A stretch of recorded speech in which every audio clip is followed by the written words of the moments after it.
Welcome back to another episode of Barstools and Billboards podcast. With me is one of the biggest songwriters of country music. This is Earl Peanutt Montgomery, and he's wrote a lot of songs for many and many of artists that all of y'all listen to, and he's got plenty of stories to tell us. Peanut, how you doing today, man? Well, I'm doing good. How are you doing? I'm doing wonderful. Thank you for coming out and doing the show with me and giving me the opportunity. Well, thank y'all for coming to the museum here. This is my museum in Sheffield, Alabama. Yes, sir. Y'all are welcome to just look wherever, and ask questions, and I'll try to answer those. Yes, sir, that's fine. So where did you first start your journey songwriting? What made you want to start writing songs? Well, my sister's Melba Montgomery, and my brother was Carl Montgomery. He's deceased now. And he wrote 6 Days on the Road with Earl Green. And he wrote other songs for Melbourne, also George Jones and people. And so my dad was a music man that taught music in church and led singing in church and of the Methodist and Baptist faith.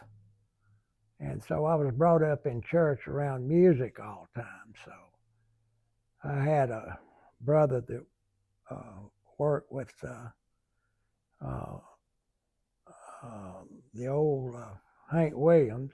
Yes, sir. Not Hank Jr., but the Hank Williams Sr. Yes, sir.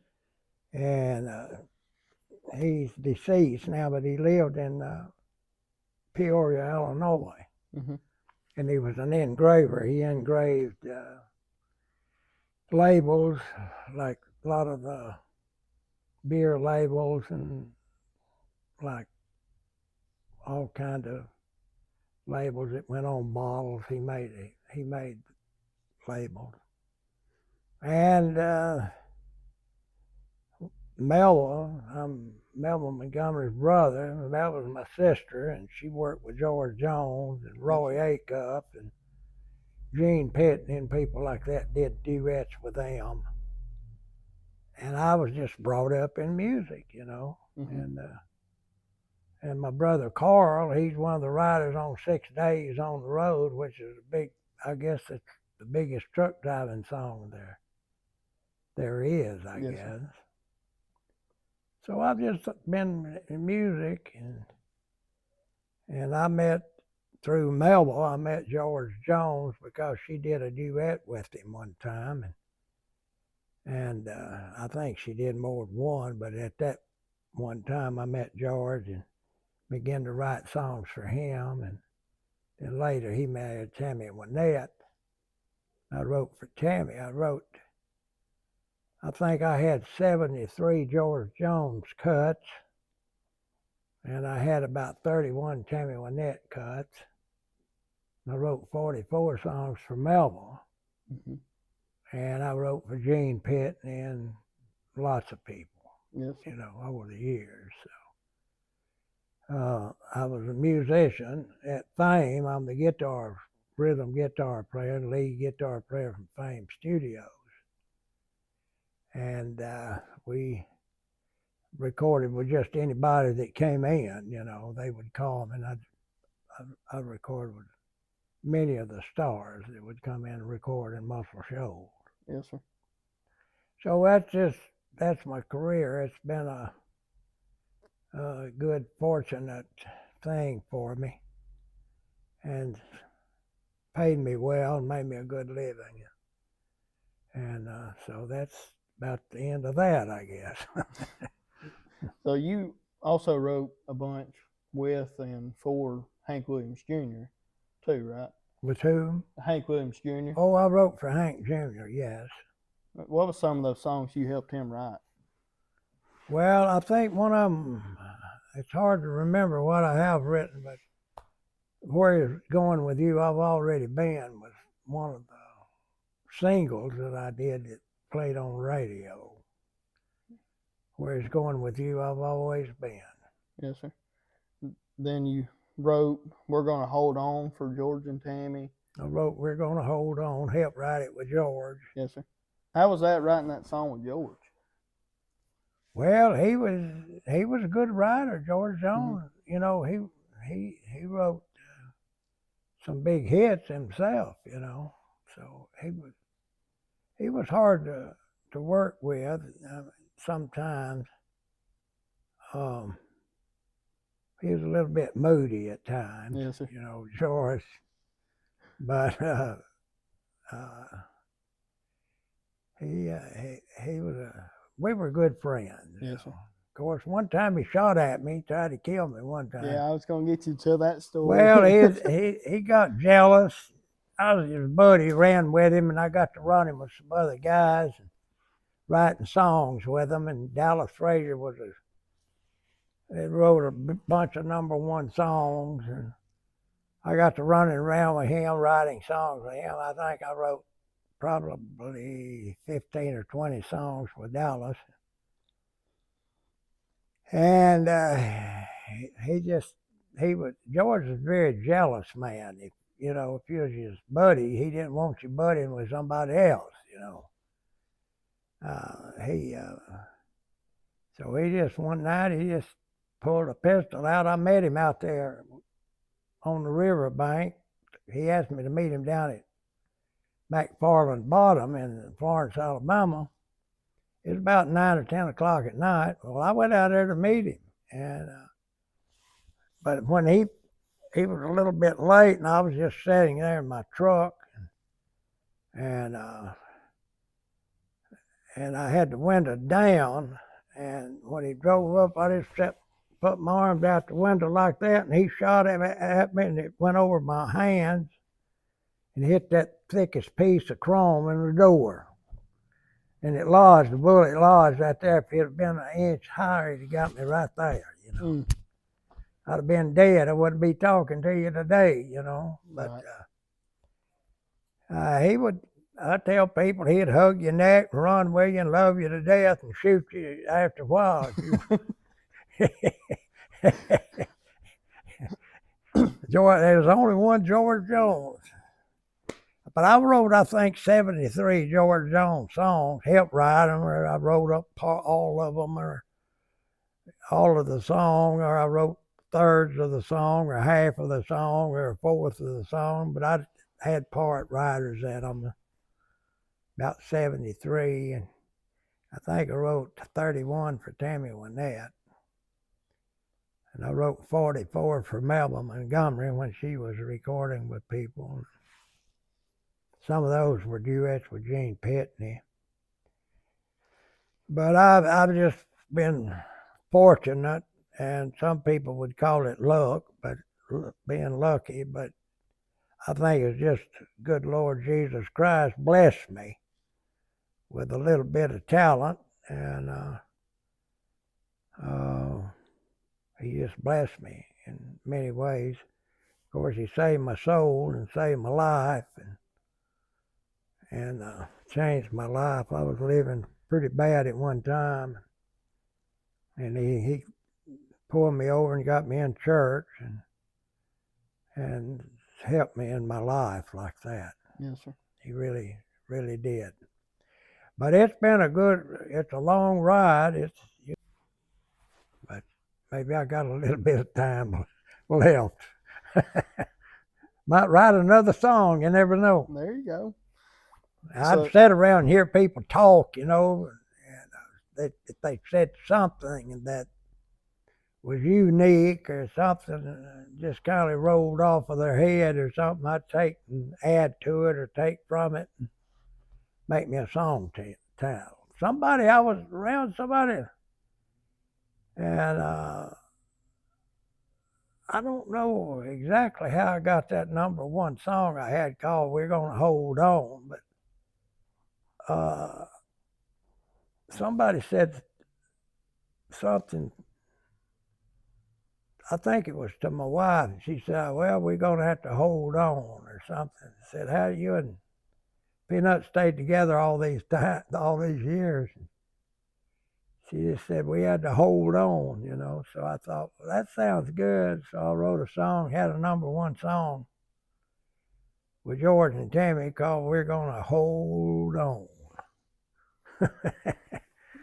Now you also wrote that one song for Tanya Tucker, the "What's Your Mama's Name" child, right? Well, I wrote that with Dallas Frazier, that wrote a bunch of hits. Yes, sir. How'd you come about writing that one?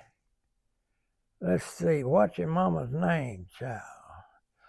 Oh, he was telling me, Dallas was talking about this old guy that he had a hang up. He's trying to find a illegitimate daughter, Mm-hmm. and it's a true story. And he'd go to Memphis. He thought she lived in Memphis. He didn't know where she lived, and he'd go around and ask people what their names were. And so Dallas told me about that, and I said, well, Dallas, we could write a song and call it "What's Your Mama's Name, Child?" Change it from daddy to mommy, Yes, sir. to mother. So Dallas and I wrote it, and we had a #1 song with Tanya Tucker. I believe it was Tanya that had the #1. What's Your Mama's Name, Child? Yes, sir. So that's, songs come about like that. You just never know. Just talking to people, you get ideas, and then Right. you just put music to the words, and you've got your song, put a good melody to them. It's got to be kind of original. You can use a little bit of little parts of other songs, but you can only use a little bit of them. You can't use so many bars, and notes, so many notes of the same song. But you can infringe a little bit on them, but Right. But Yeah, anyway, that's the way you do it. I've noticed, some songs come on and it sounds the exact same as another song. Whenever the guitar's strumming up or whatever, you kind of end up hearing. Well, as long as they don't get so many bars. Yes, sir. Of music comes in bars and stuff. You can use a little bit of it, but you can't use much of it. And if you infringe on it too much, they can sue you and claim, and you have to wind up giving them part of it. Right. But if you got it recorded by a big star, they'd be an idiot to sue you and make you kill the song, So they'll just get in there and get part equal writers on it, if they feel like you might have stolen in a way or gotten off on their melody. The only thing you can copyright it would be the melody, the notes per bars, and you can't just say, well, I'm going to write a song and call it White Christmas. You can't do that. You'd be infringing on the popular song, and they could sue you and make you change the title. Yes. But it has to be written with the right intention to not to be sued. Right. So you ran around with George for a good while back in the day, didn't you? About 30 years.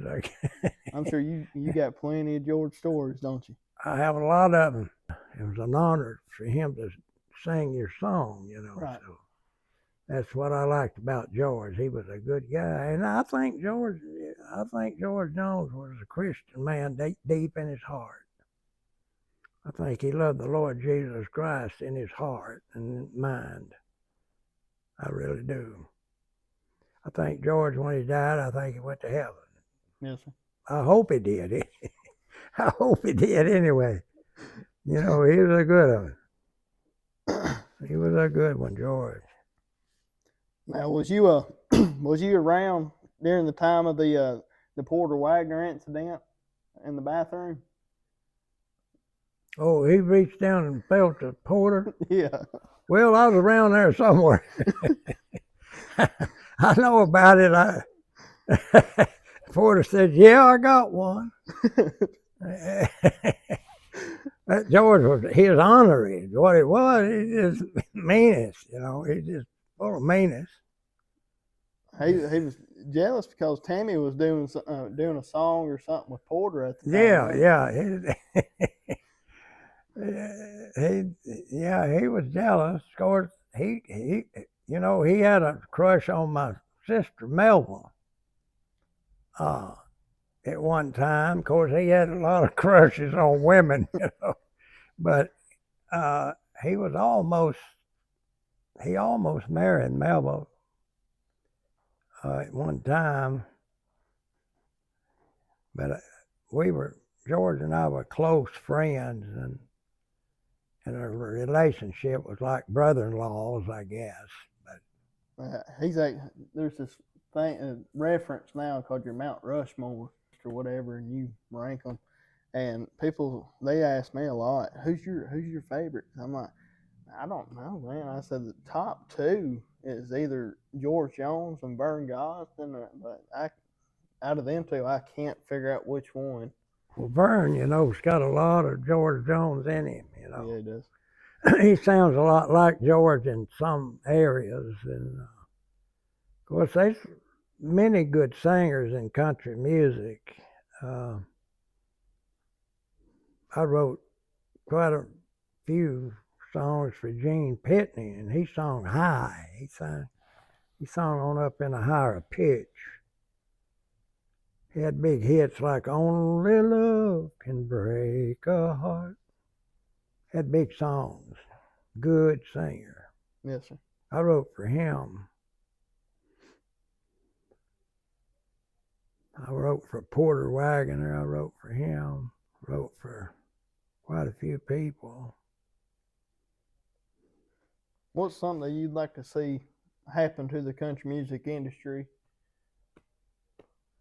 Well, I don't study it anymore like I once did, because you got to be on top of stuff, when you're in that field of what you're doing. I really don't keep up. Some of them, to me, are not country at all, but they've got the name country and they're playing on the country radio, but to me, they're not really country. And I don't know how to explain what country music is. I mean, if you've got a hit out there and they're playing it on the radio and they're playing it on the pop stations and the rock stations, and you're not actually infringing on somebody, but you can lean over and get into that vein of music. And it's hard to kind of decipher what country music is anymore. Yes, sir. I mean, it's according to who's singing it. Some of these pop singers do real good, I think, in country, with a country song. Like Gene Pitney, he did high pitch, but he could sing a country song, though. I mean, he could bring it out, But I don't know some of these new guys. I've never met them, and but some of them I do like, and I listen to it sometimes. I listen to country sometimes when I'm traveling, but I don't sit at home listening. But when I travel, I have my truck radio on, or car, whichever I'm in. Yes, sir. You still play on the guitar a little bit every now and then? I still play a little bit, yeah. But I can't use my fingers like I once could. They're getting stiff, Yeah. kind of, Yeah, I was going to ask you if you wanted to play a little bit of that. We're going to hold on. Yeah, I can play it, but I think I did it in B flat. I'll try it in G. It may be too low. We're gonna hold. I better get it about A.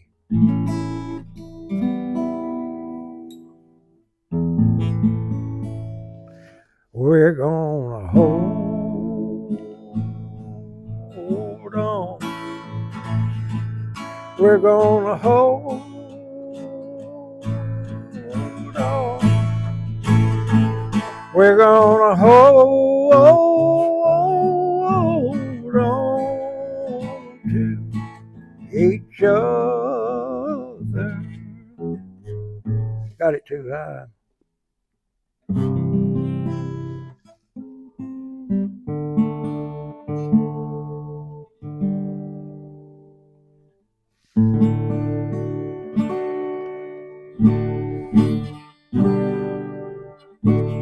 I helped write #1 song with Dallas Frazier called "What's Your Mama's Name, Child?" Yes, sir.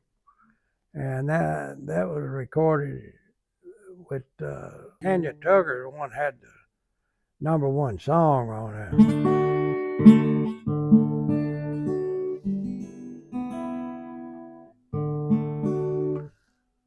What's your mama's name, child?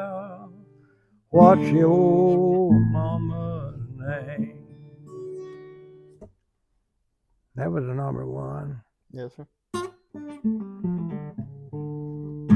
What's one of them Hank Jr. songs you helped write? Let's see. Where he's going with you, I've already been, but I know I'll never go back there again. Hank Jr. Yes, sir. You got any Hank Jr. stories you could tell us? Well, I never did run with him or anything like that. I was around him quite a bit. And of course, I worked with Michael Landon. Little Joe, he was on Bonanza. And it was, at that time, it was one of the top television shows with Lauren Green and Dan Blocker. And Michael, I sang with him when he sang. I do tenor or baritone and something like that. If somebody else, there's a guy named Chase Webster. He's written a bunch of hits, and he sung tenor. He had a higher pitched voice than I did, and so I'd sing under Michael. The sound was under his voice, and Chase was above it with a higher pitch. And we'd do fairs and rodeos and shows. A lot of people didn't know Michael could sing, but he was a good singer, Michael Landon. Yeah. You know, Little Joe on Bonanza. Yes, sir. And then Highway to Heaven, he come back later, was on that. But I was on a couple of Bonanzas with him. I was just extras, you know, around there, but nothing anybody would recognize me, you know, doing. I just somebody out in the crowd. And but I worked with Red Foley. I worked with him. I played bass and sung in his shows, sang in them, and played bass with him. And I played with quite a bit of big stars, you know. Yes, sir. And had a good career. Did quite well. Made some good friends, like Dallas Frazier. Yeah. He's my friend, you know. He wrote Elvira. Well, whenever he wasn't shooting at you, you had George Jones too. Oh yeah, I worked with George Jones, Gene Pitney. I worked with him. Tammy Wynette. Ernest Tubb. I played bass with Ernest Tubb a while. Really? And yeah, sometimes I'd have to stand pretty close with the neck in the holding him up in the back. I'd get up against his back with my neck on my bass and be close to him playing, or he'd stagger around. He'd get out there drunk, sometimes. Yeah.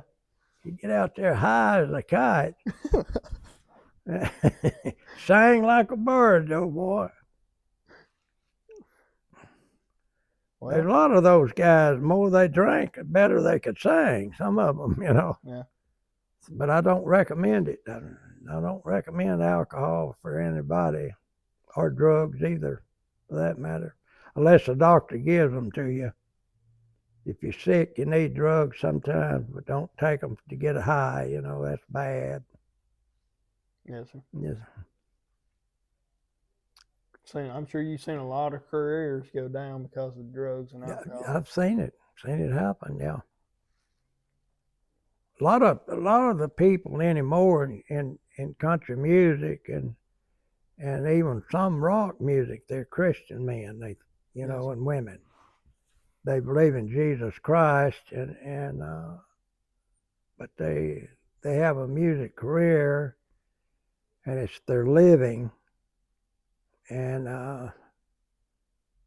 but if they'll stay off of the drugs and alcohol, they'll have a good career, and it'll last a long time. Yes, sir. Is there any other advice you can give some of these newer artists and songwriters? Well, they need to not get on drugs. That's the main enemy. That's the main enemy out there. Is a lot of people have a nervous kind of personality, and when they get in front of people, they get nervous and they feel like they can get a good chug of whiskey, a drink of whiskey or something, or get a pill of some kind that'll settle them down, and it helps in ways, but in the long run it'll hurt. Right. So it's better if you can do it without the alcohol and drugs. You'd be much, much better off. Yes, sir. But that's about all I got to say about that. I've got a lot I can tell about folks, but I better keep some of that to myself. Well, Mr. Peanut, I appreciate the opportunity to come and interview you. Good. Thank you for your time. I appreciate you thinking of me to even want to hear some of my stories, I've had you at the top of my list since I first started doing this. Well, I appreciate it. Yes, sir. I hope you're the best. May God go with you, and may He keep a hand on you, and keep what you're doing lifted up with you. He'll help you and He'll open doors for you. Yes, sir. And sometimes you can't actually see Him, but He's there with you, And He'll never let you down. He'll always build you up and guide you the right way. And you stay in church, you go to church, and you stay in church. And you'll have a longevity in life, I think, if you do good and care for the Lord Jesus Christ and serve Him the best you can, and you'll go a long ways in your life. Yes, sir. You and your family. Thank you. God bless you. Thank you, sir.